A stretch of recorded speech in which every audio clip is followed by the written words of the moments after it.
अब आते हैं वर्ड प्रॉब्लम्स पर। हमने सब मेथड सीख लिए, सब टाइप, सब वैरायटी देख ली।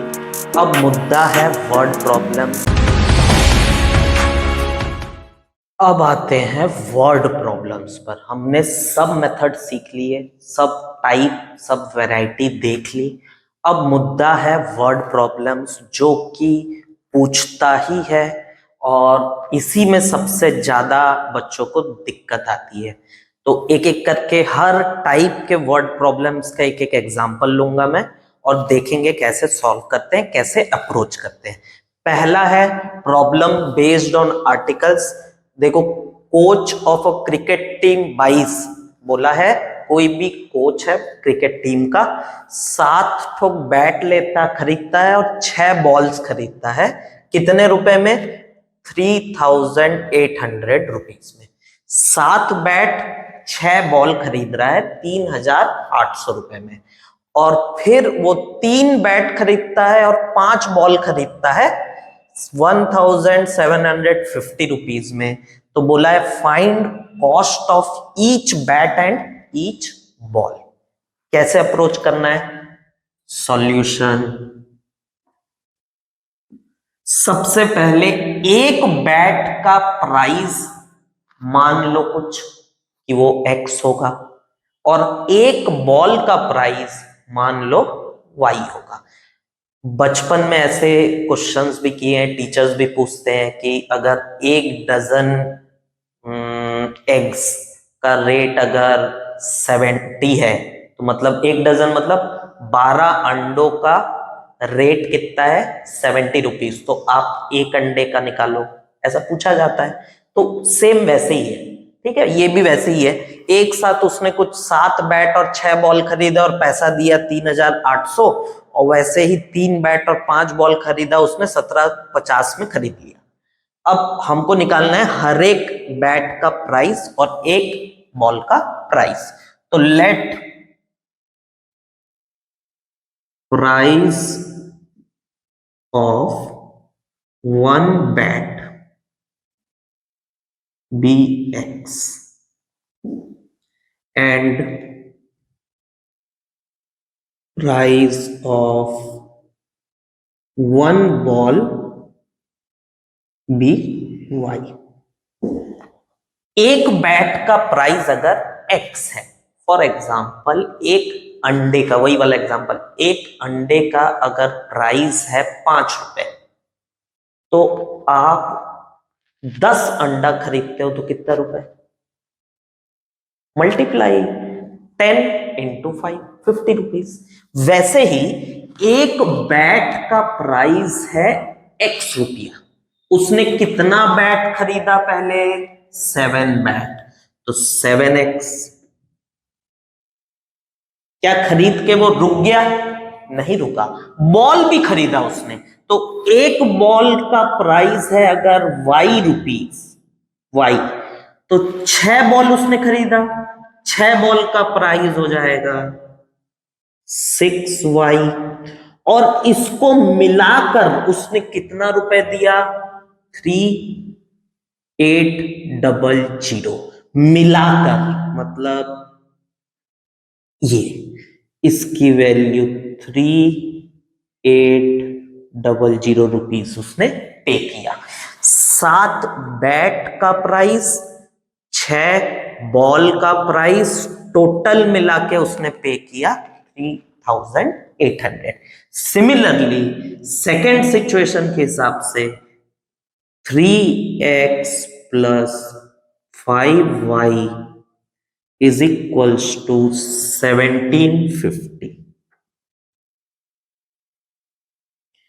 दो इक्वेशन, दो वेरिएबल, आप लोग के लिए कोई बड़ी बात नहीं है सॉल्व करना, एकदम चिल्लर है। तो चिल्लर को सॉल्व करके देख लेते, बढ़िया लग रहा है, आसान लग रहा है। सॉल्व करो, आंसर बताओ कमेंट सेक्शन में। सब्स्टिट्यूशन या फिर एलिमिनेशन बहुत आसान है। बेसिकली इक्वेशन बनाने में ही तकलीफ आता है, इक्वेशन बनाने में ही स्टूडेंट्स को तकलीफ आता है। तो मैंने इक्वेशन तो बना दिया, सब्स्टिट्यूशन एलिमिनेशन लगा के सॉल्व करके आप बताओगे मुझे। सेकेंड टाइप है प्रॉब्लम बेस्ड ऑन नंबर्स। तो एग्जांपल लिया मैंने, देखो, the difference between two number is 26। Difference का मतलब बचपन से पढ़ते आ रहे हैं, डिफरेंस माइनस साइन, मतलब दोनों के बीच का अंतर, तो माइनस। तो दो नंबर को अगर माइनस करते हैं, सब्ट्रैक्ट करते हैं, यहां पे डिफरेंस का मतलब है माइनस। ये एक इंपॉर्टेंट टर्म है। दो नंबर के बीच अगर माइनस कर रहा हूं तो कितना आ रहा है? 26। और एक और इंफॉर्मेशन है, एंड वन नंबर, उन दोनों नंबर में से कोई एक number is 3 times the other. 3 times का मतलब यहां पे ये नहीं है कि 3 ज्यादा है, कि 3 + 3 कर दो, जोड़ दो, नहीं। 3 टाइम्स का मतलब 3 गुना ज्यादा है। गुना मतलब मल्टीप्लाई, तो ये सब ध्यान रखना है। 3 टाइम्स का मतलब यहां पे 3 गुना ज्यादा है। तो सॉल्व करके देखते हैं। पहला काम तो हमारा क्या है? Let the numbers be x and y। वो जो दो नंबर है उसको मैंने क्या मान लिया? एक को x माना और दूसरे को y माना। तो फर्स्ट गिवन इंफॉर्मेशन के तहत उनके बीच का अंतर, यानी x माइनस वाई की वैल्यू दी हुई है 26। ये हमारा पहला इक्वेशन। दूसरा इक्वेशन बोला है कि one number is 3 times the other. जो एक नंबर है वो दूसरे नंबर से 3 गुना बड़ा है। तो सुनो, सबसे पहला काम, दो नंबर हमने लिया है तो पहले उसको लिख लो, बीच में इक्वल टू साइन लगा के ऐसे लिख लो। पहला स्टेप। कई बच्चों को कंफ्यूजन रहता है, 3 किस में मल्टीप्लाई करूं, कैसे समझूंगा। रुको, ध्यान से सुनो। सबसे पहला काम, x इक्वल टू वाई हमको बराबर करना है। अब बोला है कि कोई भी एक नंबर जो है वो 3 टाइम्स है दूसरे नंबर, 3 गुना बड़ा है दूसरे। तो पहले मन में सेलेक्ट कर लो कि आप किसको छोटा माने हो, क्योंकि 3 गुना बड़ा है मतलब कोई एक तो छोटा होगा। तो मैंने माना है कि y जो है वो छोटा है। y जो है वो छोटा है, तो मतलब x जो होगा वो 3 गुना बड़ा होगा y से। हाँ या ना? 3 गुना बड़ा होगा y से, क्योंकि यहां पे बोला है one number is 3 times the other. तो x जो बड़ा नंबर है वो कितना बड़ा होगा? 3 गुना बड़ा होगा। ठीक है? तो ध्यान ये रखना है, हमेशा जो छोटा नंबर है ना उस पे ही तुम मल्टीप्लाई ऐड करोगे, ये ध्यान रखना। तो 3 को मल्टीप्लाई हम y के साथ कर देंगे, बस। जो छोटा है उसी में हम मल्टीप्लाई प्लस जो भी ऑपरेशन अकॉर्डिंग टू क्वेश्चन है वो हम करेंगे। तो छोटा हमारा y है तो उसमें अपन 3 करेंगे। अब क्यों ऐसा? देखो, अगर x, फॉर एग्जाम्पल x है 12, फॉर एग्जाम्पल, ये एग्जाम्पल है ना, फॉर एग्जाम्पल x है अगर 12 और एक नंबर ले रहा हूं y जो कि है 4। अब तुम देखो, ये जो नंबर है x और y, x जो है y से 3 गुना बड़ा है। दिख रहा होगा आप लोगों को, x जो है y से 3 गुना बड़ा है। दिख रहा है? क्योंकि y में इंटू 3 करूंगा तो वो 12 के बराबर आएगा, मतलब x जो है y से 3 गुना बड़ा है। तो अगर आप बड़े वाले नंबर पे 12 से इंटू कर देते हो, मतलब 3 टाइम्स बड़े वाले नंबर पे कर देते हो, तो ये y के बराबर नहीं आएगा, नहीं आएगा। आएगा क्या? ये तो हो जाएगा अपना 36, 4 के बराबर होगा? नहीं होगा। इसीलिए इसीलिए छोटे वाले में हम करेंगे तो देखो बराबर आ जाएगा। आ गया? 4 3 जा भी 12 आएगा। तो इक्वल करने के लिए हम जो भी ऑपरेशन करेंगे वो छोटे वाले में करेंगे, बड़े वाले में नहीं। तो ये एग्जांपल को दिमाग में रख के ये क्वेश्चन बनाया है।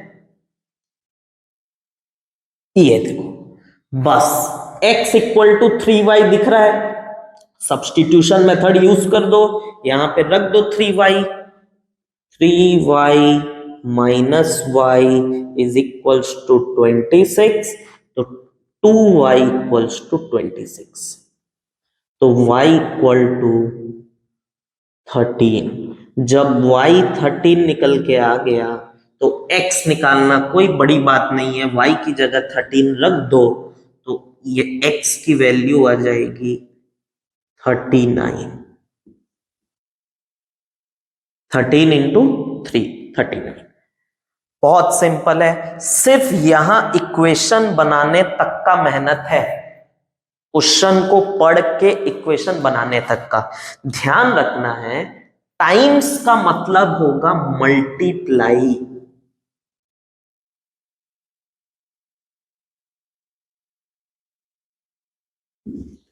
अगर वो ग्रेटर देन लेस देन बोल रहा है तब के केस में आप प्लस या माइनस यूज करोगे। अगर टाइम्स बोल रहा है मतलब वो 3 गुना, 2 गुना, गुना, टाइम्स मतलब गुना, इतना ज्यादा या कम है। ठीक है, नेक्स्ट जो है हमारा प्रॉब्लम बेस्ड ऑन एजेस। ये बहुत इंपॉर्टेंट है, मैक्सिमम इसी से क्वेश्चन पूछता है। तो इसके आप लोग बहुत सारे क्वेश्चंस कर सकते हो, डिस्क्रिप्शन में लिंक आपको मिल जाएगा जिसमें बहुत सारे प्रैक्टिस क्वेश्चन हैं, और देखते हैं ये वाले कैसे सॉल्व होते हैं, कैसे अप्रोच किया जाता है। तो देखो, मैंने एग्जांपल लिया, फादर्स एज इज 3 टाइम्स, ध्यान है ना, टाइम्स मतलब multiply, 3 times the sum of ages of his 2 children. हमको बोला है कि फादर का जो एज है वो 3 गुना ज्यादा है उनके बच्चों के, 2 बच्चे हैं, 2 बच्चे हैं, 2 चिल्ड्रन, उनके बच्चों के एजेस के सम के बराबर।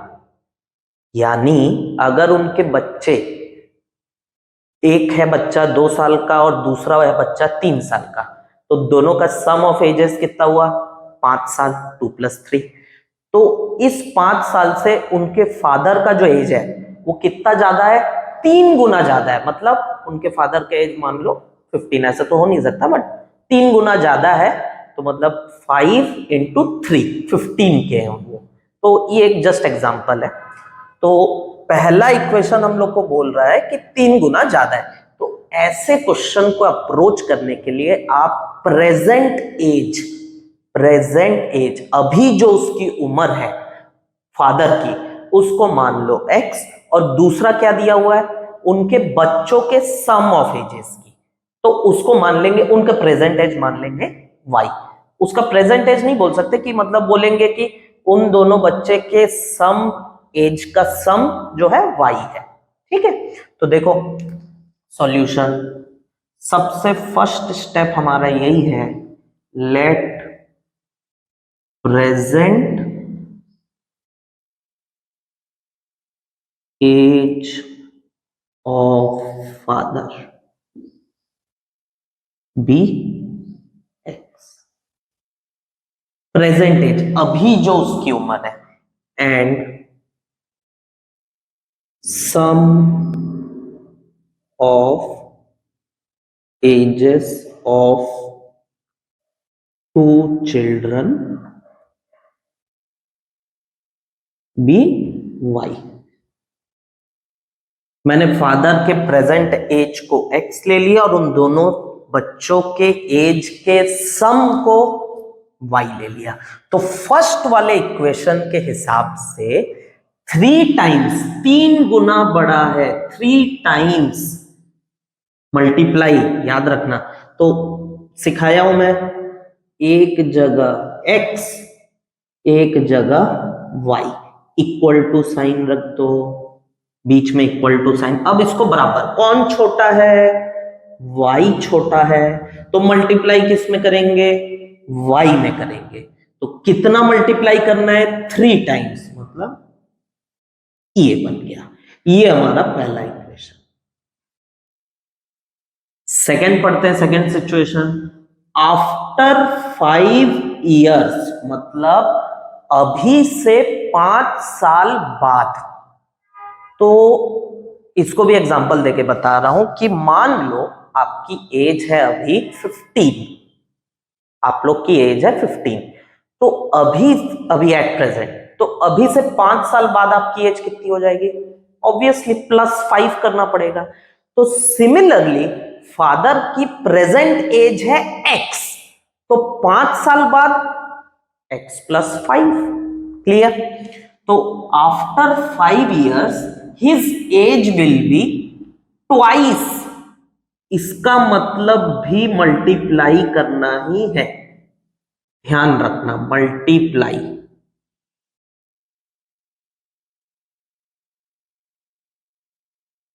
ट्वाइस मतलब दुगना, just double, double the sum of ages of 2 children. अब देखो y जो है ये दोनों बच्चों के एज का सम है, जैसे एक बच्चा 2 साल का था, दूसरा बच्चा 3 साल का, तो दोनों का सम हुआ 5। अब 5 साल बाद, ये वाला बहुत इंपॉर्टेंट है, बहुत गलती होती है बच्चों से ये वाले में। 5 साल बाद दोनों के एज में 5-5 साल बढ़ेगा, जो 2 साल का था उसमें 5 साल बढ़ा दो तो वो कितने का बन जाएगा, 7 साल का बन जाएगा। और जो 3 साल का था उसमें आप 5 साल बढ़ा दो तो वो कितने का बन जाएगा, 8 साल का बन जाएगा। तो हमको +5 नहीं करना है इस केस में, x वाले में तो +5 करेंगे, लेकिन ये सम ऑफ एजेस है तो इसमें हम लोग को +10 करना है, क्योंकि इंडिविजुअली उन लोग 5-5 साल बढ़ेंगे। 2 बच्चे हैं ना, अगर 3 होते तो 15 साल, एक बच्चा 5 साल, दूसरा बच्चा 5 साल, तीसरा बच्चा भी 5 साल का बढ़ेगा, एज बढ़ेगा उसका। तो अब जो इंफॉर्मेशन दिया है फिर से वही लिखेंगे हम, x is equals to y. अब x में हमको कितना साल जोड़ना है, 5 साल, क्योंकि 5 साल बाद की बात चल रही है। y में हम कितना जोड़ेंगे, 10 साल, क्योंकि 2 बच्चे हैं, हर एक बच्चा 5 साल बढ़ेगा, दूसरा बच्चा भी 5 साल बढ़ेगा, तो 10। अब क्या बोल रहा है, age will be twice the sum. छोटा कौन है, y वाला पोर्शन छोटा है, तो इसका ट्वाइस, दुगना कर दिए, दुगना बन गया equation. Equation 2, 2 equation 2 variable solve करना हमारे लिए कोई बड़ी बात नहीं है, सब्स्टिट्यूशन मेथड का यूज कर लो, क्योंकि देखो यहाँ पे x इक्वल टू 3y दिया ही हुआ है, तो यहाँ पुट कर दो, बड़े आसानी से सॉल्व हो जाएगा। Putting value of x in equation 2 रख देते हैं 3y plus 5 is equals to, इसको मल्टीप्लाई कर लेते हैं, 2y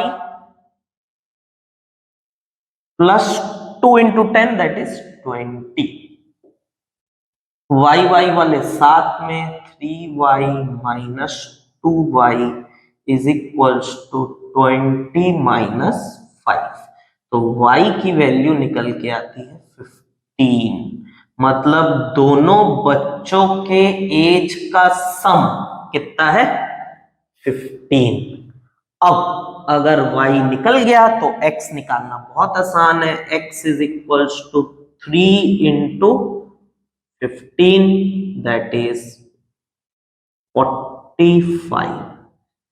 उसके फादर का एज कितना है, प्रेजेंट एज दैट इज 45। बहुत ज्यादा आसान हो जाएगा इक्वेशन अगर बन जाए तो।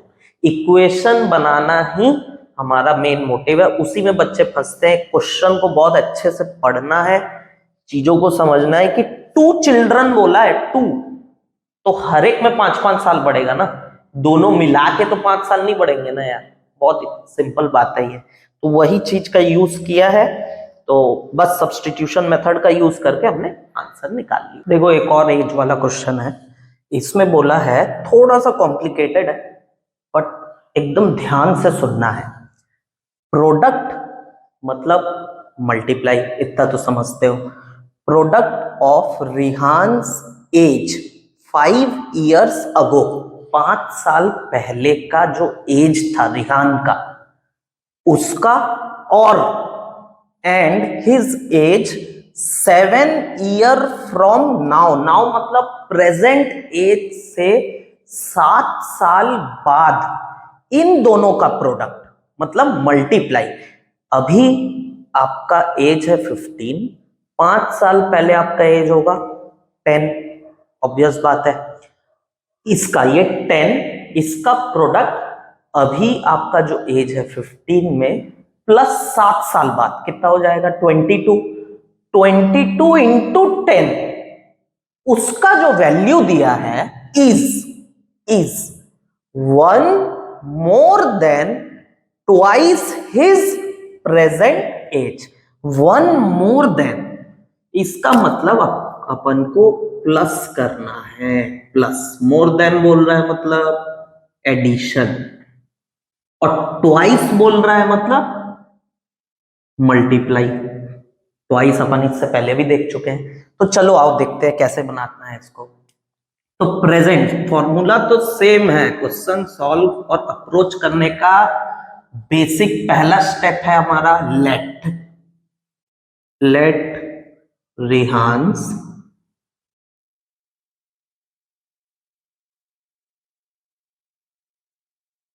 Present age be x. उसका प्रेजेंट एज आप मान लो एक्स। अब 5 years अगो एक्स -5, अगर उसका प्रेजेंट एज 15 है तो -5 करेंगे। इसका प्रोडक्ट मतलब मल्टीप्लाई, तो ये ब्रैकेट लगा के मैंने डॉट लगाया मल्टीप्लाई के लिए। And his age 7 years from now, तो अभी उसका एज x है। 7 years फ्रॉम नाउ मतलब अब से 7 साल बाद इसका जो प्रोडक्ट है ये किसके बराबर बोला है, is 1 more than twice his present age, एक ज्यादा है उसके प्रेजेंट एज के दुगने से। तो प्रेजेंट एज का दुगना मतलब 2x, और एक ज्यादा है मतलब +1। इनका जो प्रोडक्ट है उसका 5 साल पहले का एज और अभी से 5 साल बाद का एज का प्रोडक्ट कितना ज्यादा है, किसके बराबर है बोला है, अभी के एज के दुगने प्लस एक ज्यादा।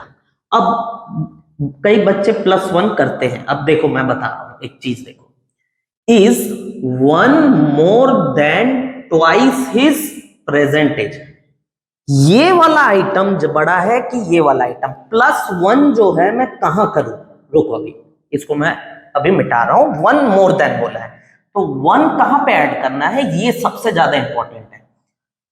His age 7 years from now is, मतलब ये जो प्रोडक्ट है ये एक ज्यादा है, ये जो प्रोडक्ट है, ये बोला है ना, product of Rihan's age 5 years ago and his age 7 years from now is 1 more than, मतलब ये वाला जो एज है ये एक ज्यादा है किस चीज से, ट्वाइस हिज प्रेजेंट एज, मतलब उसके प्रेजेंट एज के दुगने से एक ज्यादा है। कौन ज्यादा है, ये ज्यादा है।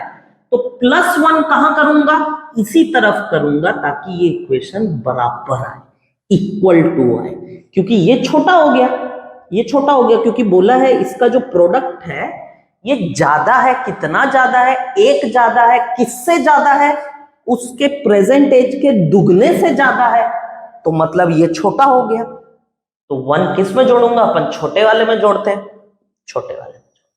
बस इक्वेशन सॉल्व कर लो, इसको खोल देते, x square, x into 7, 7x, -5 into x, that is -5x, -5 plus 7, -35 is equals to 2x plus 1।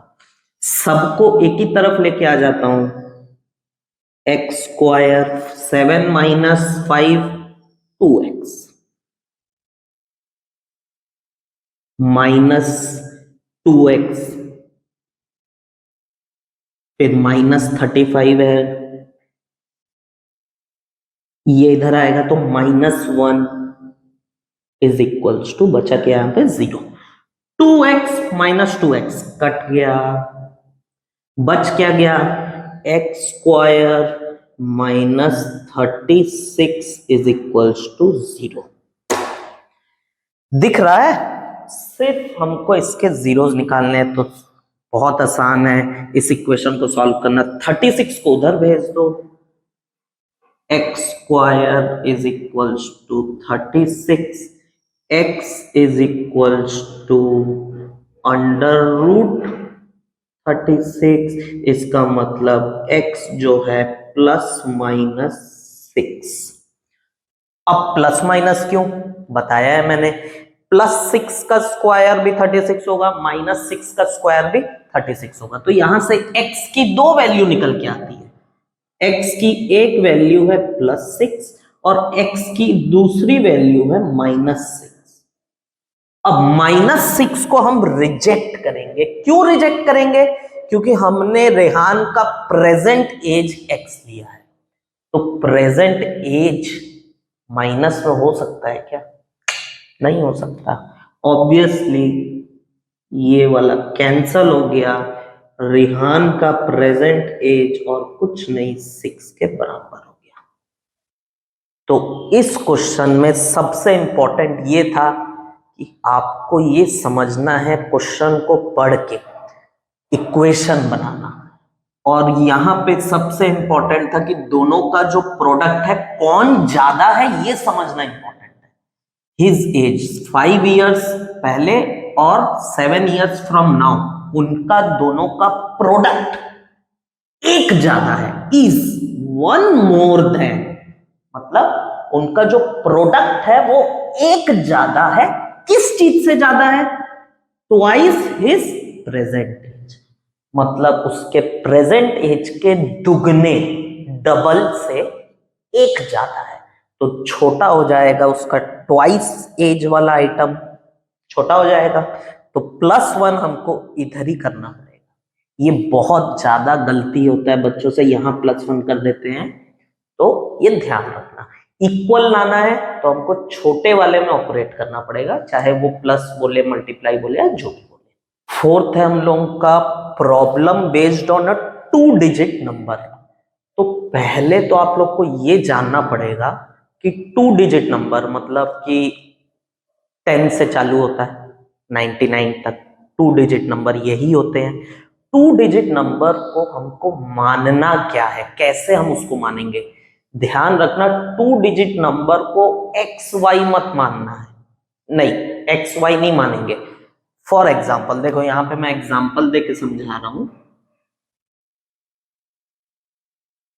2 digit number को मानेंगे कैसे। फॉर एग्जाम्पल 34 है वो नंबर, एक 34 है 2 डिजिट नंबर, उसको मेरे को वेरिएबल के टर्म्स में कैसे मानेंगे, वेरिएबल के टर्म्स में ऐसे माना जाएगा, देखो ये है हमारा यूनिट प्लेस, ये है हमारा टेंस, तो 10 इंटू 3, कोई भी 2 डिजिट नंबर को ऐसे लिख सकता हूं, +4, 10 इंटू 3 +4 मेरे को 34 ही देगा। तो सिमिलरली ये हमारा टेंस वाला प्लेस है, ये हमारा यूनिट प्लेस है। तो टेंस वाले प्लेस को मैं ले रहा हूं x, तो यही बन जाएगा 10x प्लस यूनिट वाले को ले रहा हूं y। तो हमारा जो नंबर बन जाएगा वो क्या बनेगा, 10x प्लस y। आप रख के देख लो, फॉर एग्जाम्पल 95 लेते हैं, तो ये बन जाएगा 10x की जगह क्या रखना पड़ेगा 9 प्लस y की जगह 5। तो कोई भी 2 डिजिट नंबर को आपको क्या लेना है, 10x प्लस y। ये है हमारा 2 digit number.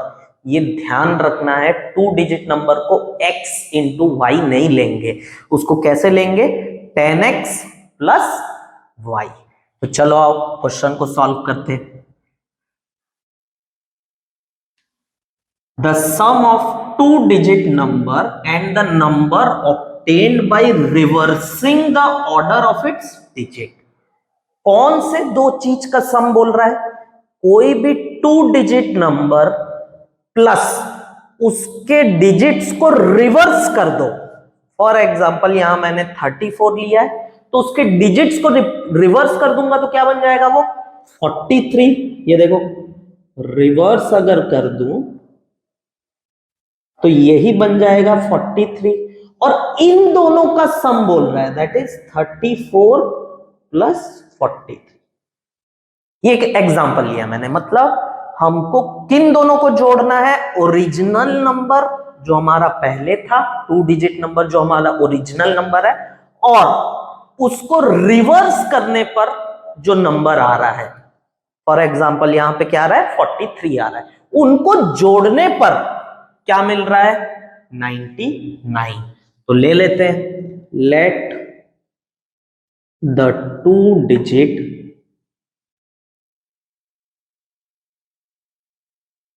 Number be 10x plus y। तो पहले इक्वेशन के हिसाब से 10x प्लस y ये हमारा ओरिजिनल नंबर है, इसको किससे जोड़ना है, अपन को जोड़ना है ना मल्टीप्लाई, नहीं तो ब्रैकेट लगाने की जरूरत नहीं है। किससे जोड़ना है, रिवर्सिंग। अगर ये 10x प्लस वाई है तो 43 अगर बन जाएगा तो ये 10y प्लस x बन जाएगा, ऑब्वियस बात है। 10y प्लस x जोड़ने पर आ रहा है 99। ये हमारा है पहला इक्वेशन। सेकंड वाला क्या बोल रहा है, if the digits differ by 3। Differ का मतलब डिफरेंस, दैट इज माइनस, दोनों को सब्ट्रैक्ट करें तो क्या आएगा 3। तो दोनों नंबर को x minus y is equals to कितना आ रहा है 3। दो इक्वेशन, दो वेरिएबल, पहले फर्स्ट वाले को इसको थोड़ा सा सुंदर शकल दे देते, 10x प्लस x 11x, इस वाले को शकल दे रहे हैं 11x, y प्लस 10y 11y is equals to 99। देखो इसमें आपको दिख रहा है कि 11 कॉमन है, तो 11 कॉमन लेके ना काट दो, सिंप्लीफाई कर दो, क्योंकि जितना सिंप्लीफाइड इक्वेशन रहेगा उतना हम लोग को फायदा मिलेगा। ये हमारा इक्वेशन 2। तो इसको अगर मैं सिंप्लीफाई 11 कॉमन लेके काट देता हूं तो ये बन जाएगा x plus y is equals to 9। तो ये हमारा है इक्वेशन नंबर 1 और ये है हमारा इक्वेशन नंबर 2।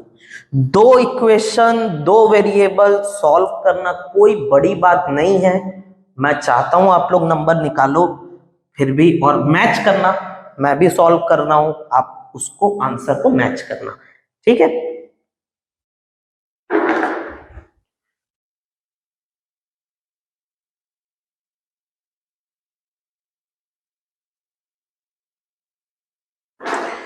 तो ये दो इक्वेशन है, यहां से x की वैल्यू आ जा रही है, मैं सब्स्टिट्यूशन मेथड यूज कर रहा हूं, यहां से x की वैल्यू आ जा रही है 3 plus y from equation 2, x is equals to 3 plus y, उसको फर्स्ट वाले इक्वेशन में पुट कर दो। पुटिंग इन इक्वेशन 1 पुट कर देते हैं। x की जगह रखना है अपने को 3 प्लस वाई इक्वल्स टू दिया हुआ है 9। 3 उधर जाएगा, यहां 2 बच जाएगा, तो 2y इज इक्वल्स टू 3 उधर गया तो 9 माइनस 3 दैट इज 6, तो y की वैल्यू निकल के आती है 3। ये आ गया y आ गया, तो x निकालना कोई बड़ी बात नहीं है। 3 plus 3 x is equals to 6। तो मतलब हमारा जो नंबर था वो क्या है, 10x। 10x मतलब 60 plus 3 that is 63 is the number.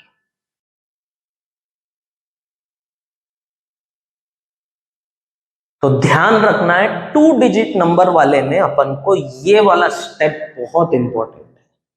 तो किसी भी 2 डिजिट नंबर को हम ये मानेंगे, ना कि x इंटू वाई मानेंगे। नेक्स्ट हमारा टाइप है problem based on fractions. Fractions तो आप लोग सभी समझते हो। तो देखो क्वेश्चन ये है, a fraction becomes 4/5 if 1 is added to each of the numerator and denominator. कोई भी फ्रैक्शन है उसमें अगर न्यूमरेटर मतलब ऊपर वाले में अगर अपन 1 ऐड कर रहे हैं और डिनोमिनेटर नीचे में भी अपन 1 को ऐड कर रहे हैं, तो वो फ्रैक्शन क्या बन जा रहा है, 4/5। तो फ्रैक्शन में अपन न्यूमरेटर डिनोमिनेटर होता है पता है, दोनों में हम +1 कर रहे हैं तो 4/5 बन रहा है। और अगर सब्ट्रैक्ट कर रहे हैं 5, दोनों में न्यूमरेटर में भी सब्ट्रैक्ट कर रहे हैं 5 और डिनोमिनेटर में भी कर रहे हैं, तो वो बन जा रहा है 1/2। तो फाइंड फ्रैक्शन। फ्रैक्शन में हमको कुछ नहीं करना है, जो इंफॉर्मेशन है उसी को लिख लेंगे। लेट, सबसे पहला काम तो लेट फ्रैक्शन बी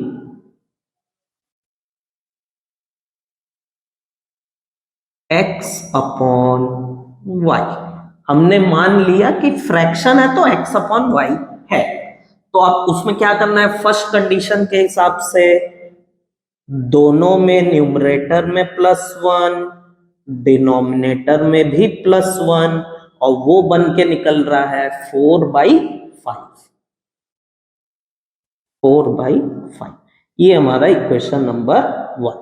और सेकंड कंडीशन हमको दिया है कि डिनोमिनेटर और न्यूमरेटर में -5 करो। सब्ट्रैक्ट बोला है तो -y-5, तो फ्रैक्शन क्या बन जा रहा है 1/2। ये हमारा इक्वेशन नंबर 2 ये आ गया। बस 2 इक्वेशन 2 वेरिएबल, लेकिन थोड़ा सा दिखने में बड़ा खराब है तो हम इसको सुंदर शक्ल दे देंगे, क्रॉस मल्टीप्लाई कर देते हैं। फर्स्ट इक्वेशन और सेकंड इक्वेशन को पहले शक्ल सुंदर देते हैं। क्रॉस मल्टीप्लाई करूंगा तो y+1 जो है 4 के साथ मल्टीप्लाई होगा एंड 5 जो है x+1 के साथ। तो फर्स्ट इक्वेशन कैसा बन जाएगा, देखो फर्स्ट इक्वेशन बिकम्स, थोड़ा सॉल्व कर लेते हैं, y+1 इंटू 4, तो मतलब 4y+4 इज इक्वल्स टू 5 से इंटू हो रहा है तो 5x+1। सबको एक तरफ लेके आ जाते हैं तो 5x+1 पहले से था, ये 4y को वहां भेज रहा हूं तो -4y, और ये 4 को भी वहां भेज रहा हूं तो -4 इक्वल टू 0। +1 -4 -3, और ये तो वैसा का वैसा ही रहेगा। 5x-4y -3 equal to 0। ये हमारा नया इक्वेशन और यही हमारा काम का इक्वेशन है। फिर सेकंड वाले को भी सॉल्व कर लेते हैं। सेकंड इक्वेशन सेकेंड इक्वेशन को भी थोड़ा सॉल्व कर लेते हैं। 1 से इंटू होगा तो y माइनस 5 ही आएगा, और ये वाला 2 से इंटू होगा तो 2x माइनस 10। सबको एक तरफ 2x माइनस 10, y उधर आएगा तो माइनस y, 5 उधर आएगा तो plus 5 is equals to 0।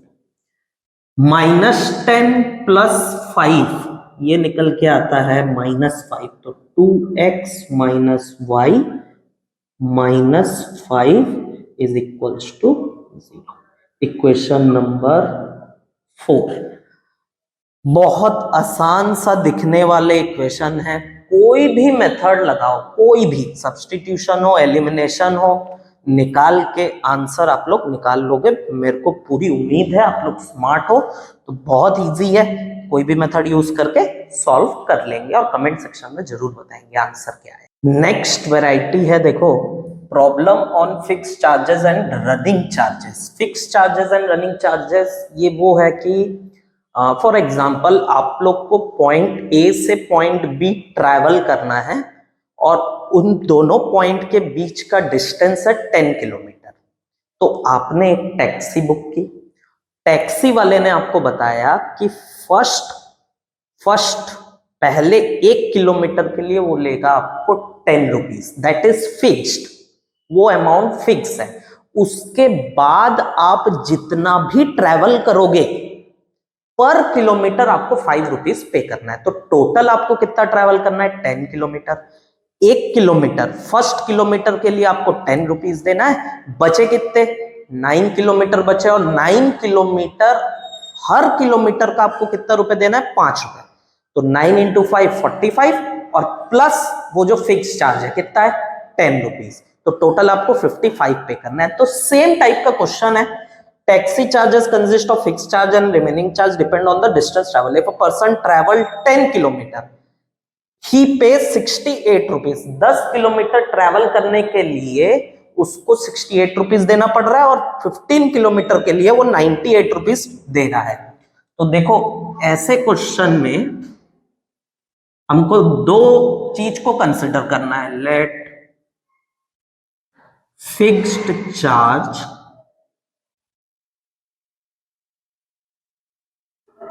be x rupees and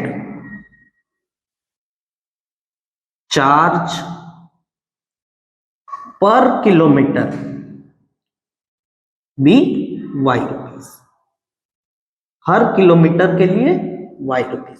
अब देखो, पहले कंडीशन के हिसाब से इक्वेशन बनाना बहुत आसान है। x प्लस ट्रेवलिंग कितना kilometre 10y is equals to total rupees, उसने कितना दिया 68, क्योंकि 10 किलोमीटर के लिए उसने 68 रुपीज दिया। सेम वही फिक्स चार्ज प्लस जितना किलोमीटर आप ट्रैवल कर रहे हो पर किलोमीटर का रेट। तो पर किलोमीटर y है तो 10 किलोमीटर का 10y। तो ये हमारा बन गया पहला equation. Second equation similar situation है, x प्लस, अब की बार वो 15 किलोमीटर चला एंड उसने पे कितना किया, टोटल 98। बहुत इजी है, x का कोफिशिएंट सेम है, एलिमिनेशन मेथड का यूज करो, डायरेक्ट सब्ट्रैक्ट कर दो। माइनस क्या कट गया, ये माइनस में आ जाएगा तो -5y, ये भी माइनस में बदल जाएगा, तो is equals to -98 minus 68 30। Minus से माइनस कट गया, y की वैल्यू निकल के आती है 6 रुपीज। मतलब पर किलोमीटर वो कितना चार्ज कर रहा है, 6 रुपीज। और उसका जो फिक्स्ड चार्ज है, दोनों में से किसी भी एक इक्वेशन में ये रख दो, बहुत आसान है। 6 पहले वाले में रख रहा हूं, 60 हो जाएगा, उधर जाएगा तो x की वैल्यू आ जाएगी 8 रुपीज। ये उसका फिक्स्ड चार्ज है, मतलब वो 8 रुपए एक फिक्स्ड अमाउंट है जो कि वो लेगा ही लेगा। और उसके बाद पर किलोमीटर उसको कितना रुपए देना है, 6 किलोमीटर। जितना भी आप ट्रैवल कर रहे हो, जितना भी आप ट्रैवल करोगे उसका पर किलोमीटर 6 रुपीज पे करना है, ये अमाउंट फिक्स्ड है। तो एक ये वैरायटी है, ध्यान रखना है। नेक्स्ट वैरायटी जो है बहुत इंपॉर्टेंट है और इसमें भी बच्चे मैक्सिमम फंसते हैं, क्वेश्चन को समझ नहीं पाते या इक्वेशन को सॉल्व नहीं कर पाते। तो देखो वो है speed, distance and time. A plane left 30 minutes later than the scheduled time, and in order to reach the destination 1500 kilometer away in time, it has to increase the speed by 250 kilometer per hour from the usual speed। कोई एक plane है, question को समझो, कोई एक plane है जो अपने शेड्यूल्ड टाइम से आधा घंटा लेट निकलता है। अब लेट निकला है तो डेस्टिनेशन में पहुंचेगा भी लेट, ये तो जाहिर सी बात है, लेकिन सही टाइम पे डेस्टिनेशन पे पहुंचने के लिए उसको अपना स्पीड बढ़ाना पड़ेगा। जो वो यूजुअल स्पीड से चलता था उससे थोड़ा इंक्रीज करके चलना पड़ेगा अगर उसको टाइम पे पहुंचना है, क्योंकि वो आधा घंटा लेट है। तो इस क्वेश्चन को अपन कैसे सॉल्व करेंगे? देखो सबसे पहले तो जनरल जानकारी, speed is equals to distance upon time, ये फॉर्मूला आप लोग को ध्यान में होना चाहिए। तो लेट यूजुअल स्पीड, प्लेन का यूजुअल स्पीड मैं मान ले रहा हूं बी एक्स, एक्स स्पीड है, एक्स किलोमीटर पर आवर। अगर उसका यूजुअल स्पीड मतलब वो अगर टाइम से निकलता तो वो x किलोमीटर पर आवर की स्पीड से ट्रैवल करता है जनरली, और जो उसका स्पीड है, अब क्योंकि वो आधा घंटा लेट निकला है तो उसका जो स्पीड है उसको बढ़ाना पड़ा। तो बढ़ाना पड़ा मतलब कितना बढ़ाना पड़ा, 250 बढ़ाना पड़ा। तो इंक्रीज्ड स्पीड को मैं ले लेता हूं increased and speed b y।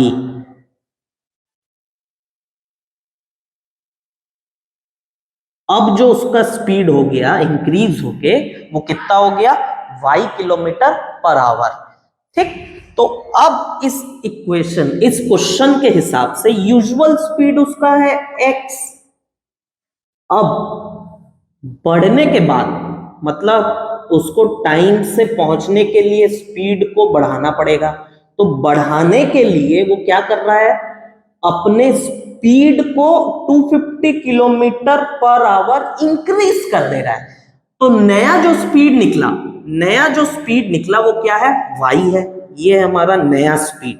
और ये पुराने यूजुअल स्पीड से कितना ज्यादा है, 250 किलोमीटर पर आवर का ज्यादा है। पुराना स्पीड उसका x था, कितना बढ़ाया उसने, 250, तो नया स्पीड निकल के आ जाएगा अगर पुराने में 250 जोड़ दोगे। ये हमारा इक्वेशन नंबर 1। अब क्वेश्चन पे आते हैं कि दोनों कंडीशन पे टाइम का इक्वेशन मैं बनाता हूं। टाइम का इक्वेशन मान लेते हैं t1 समय उसको लग रहा है यूजुअली, अगर वो टाइम से जाता है, टाइम से निकलता है और पहुंचता भी टाइम से, तो उसको कितना टाइम लग रहा है पहुंचने, इस डिस्टेंस को ट्रैवल करने में, t1, जब वो यूजुअल स्पीड से ट्रैवल कर रहा है। तो टाइम का इक्वेशन अगर मैं बोलूं तो time is equals to distance upon speed, distance upon speed. क्योंकि मैं ये यूजुअल वाला ले रहा हूं तो t1 is equals to distance है 1500 किलोमीटर, स्पीड है उसका यूजुअल, पहला कंडीशन का, पहला वाला। दूसरा केस T2,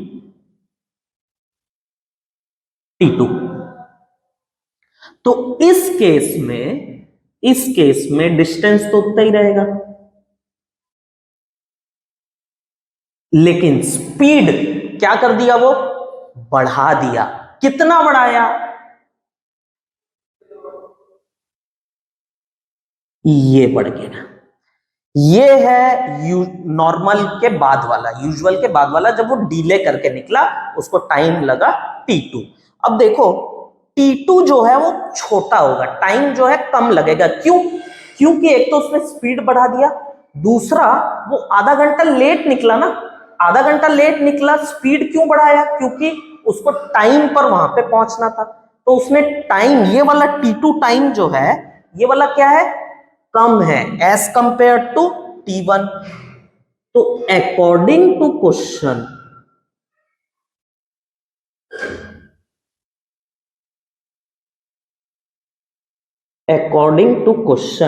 हमको ये बोला है कि दोनों टाइम के बीच का डिफरेंस है हाफ एन आवर। दोनों टाइम के बीच का डिफरेंस है हाफ एन आवर। क्यों? क्योंकि वो आधा घंटा अपने शेड्यूल टाइम से लेट निकला था, तो दोनों के बीच का टाइम का डिफरेंस कितना है, हाफ एन आवर। 30 मिनट्स बोला है, उसको आवर में हम कन्वर्ट करेंगे। बस T1 और T2 की वैल्यू पुट कर दो। T1 की वैल्यू है 1500 बाई x, T2 की है 1500 by x plus 250 is equals to 1/2। Solve करना बड़ी बात नहीं है, मैं जानता हूं आप लोग स्मार्ट हो।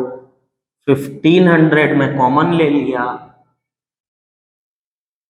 x इंटू एक्स प्लस 250, मैं डायरेक्ट एलसीएम ले रहा हूं।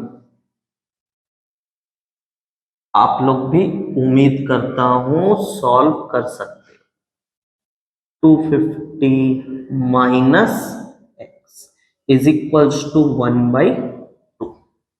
एक्स से एक्स कट गया, बच गया यहां पे 250 और डिनोमिनेटर में ये बचा है, तो क्रॉस मल्टीप्लाई कर लेते हैं। 2 जो है न्यूमरेटर से मल्टीप्लाई होगा and x into x plus 250 इधर यहां पे मल्टीप्लाई होगा, तो 1500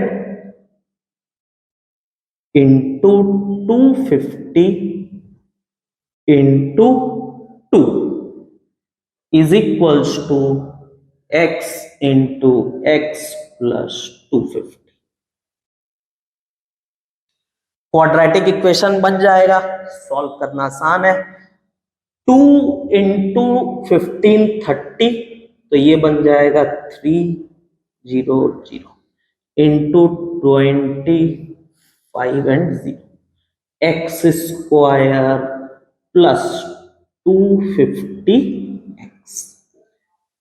इसको मल्टीप्लाई कर लेते हैं, 25 इंटू 3 कितना हो जाएगा, 3 5 जा 15, 3 2 जा 6, 7 75, 7 5 और 4 बार 0, तो सबको एक तरफ भेज दे रहा हूं। 250x, ये वाला पोर्शन पूरा उधर जाएगा तो माइनस में, 7 5 1 0 2 0 3 0 4 0। क्वाड्रेटिक इक्वेशन है, सॉल्व कर सकते हैं, इजीली सॉल्व हो जाएगा। देखो 7,50,000 है, अब उसको स्प्लिट, फॉर्मूला भी लगा सकते हो, तो स्प्लिट किस में होगा बस चेक कर लो। 75 और ये जबकि ऐड होने से ये आ जाए तो 7,50,000 का एलसीएम या प्राइम फैक्टर निकाल लेना और सॉल्व कर लेना। मैं एक्सपेक्ट करता हूं आप लोग बना लोगे, आसान है, इतना नहीं है कुछ।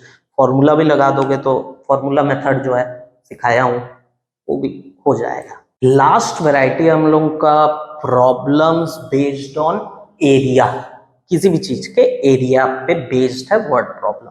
तो देखो, in a rectangle length is increased and breadth is reduced each by 2 metre. Rectangle है, रेक्टेंगल में हमने लेंथ को और ब्रेड्थ को दोनों को रिड्यूस किया। रिड्यूस मतलब कम किया। कितने? 2 मीटर से कम किया।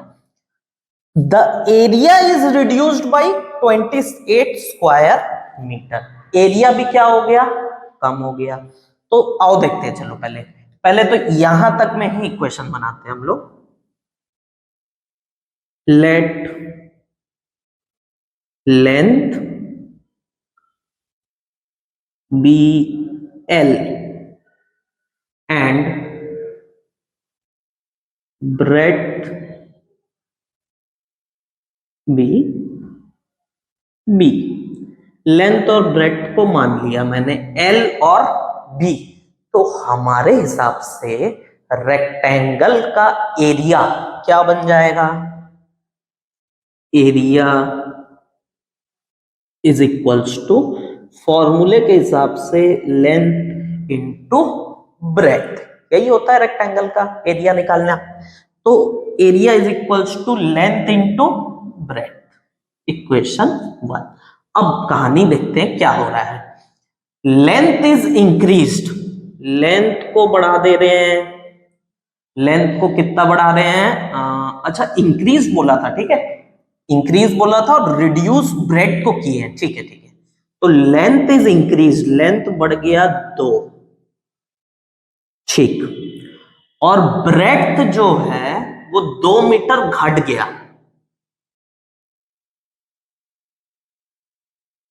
तो एरिया में क्या फर्क पड़ा? अब एरिया मतलब ये जो L प्लस 2, L हमारा ओरिजिनल लेंथ था, B हमारा ओरिजिनल ब्रेड्थ था।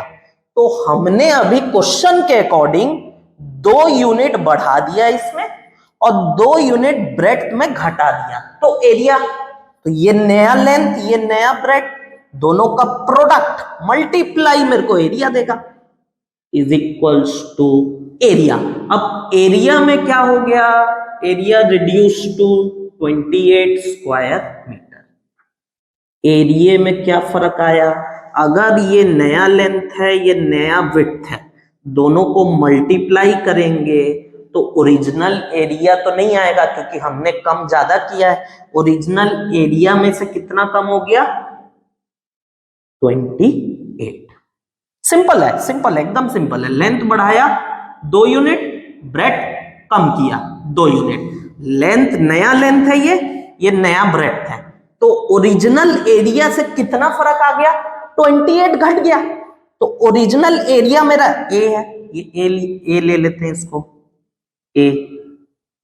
ओरिजिनल एरिया मेरा कितना घट गया? 28 हो गया। सिंपल। सेकेंड इक्वेशन के हिसाब से if length is reduced, length को कम करना है, कितना कम करना है? 1 मीटर कम कर दिए। And breadth is increase, breadth को बढ़ाना है, कितना बढ़ाना है? 2 मीटर, तो 2 जोड़ दिए। ये मेरा नया लेंथ 1 कम होके, ये मेरा नया ब्रेड्थ 2 बढ़ के। एरिया में क्या फर्क आया? एरिया इज इंक्रीज्ड बाई 33, मतलब ओरिजिनल एरिया से कितना बढ़ा? 33 स्क्वायर मीटर बढ़ गया। ओरिजिनल एरिया में क्या फर्क आया? बढ़ गया। बढ़ गया कितना? 33 स्क्वायर मीटर। तो ये हमारा ओरिजिनल एरिया। अब एक ही जगह हमको बस पुट कर देना है, L इंटू बी, बस खत्म, आ जाएगा। एक ही जगह पुट कर दो तो ये वाला इक्वेशन बन जाएगा L plus 2 into b minus 2, एक ही जगह L इंटू बी माइनस 28। इसको थोड़ा सॉल्व कर लो। L बी, L इन माइनस 2L प्लस 2B और minus 4 is equals to LB minus 28।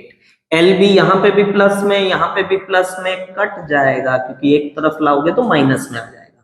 तो यहां से हम लोग को क्या मिल रहा है? -4 को अगर उधर भेज दो तो minus 2L plus 2B minus 28 +4, -28 पर +4 -24, तो 2l plus 2b is equals to -24। देखो पूरे में से -2 कॉमन ले लेता हूं, -2 इसलिए ले रहा हूं क्योंकि यहाँ माइनस है तो ये सामने माइनस दिक्कत नहीं देगा। फिर l यहां माइनस, क्योंकि माइनस कॉमन लिया हूं तो प्लस जो है माइनस में बदल जाएगा, l माइनस b, और यहां लिख सकता हूं 12 इंटू -2 तो हमारा नया इक्वेशन ये बन गया, हमारा नया इक्वेशन नंबर 2 जो हमारे काम का है। सिमिलरली इसको भी सॉल्व कर लेते हैं, डायरेक्ट मल्टीप्लाई कर रहा हूं, एल बी एंड 2l और माइनस b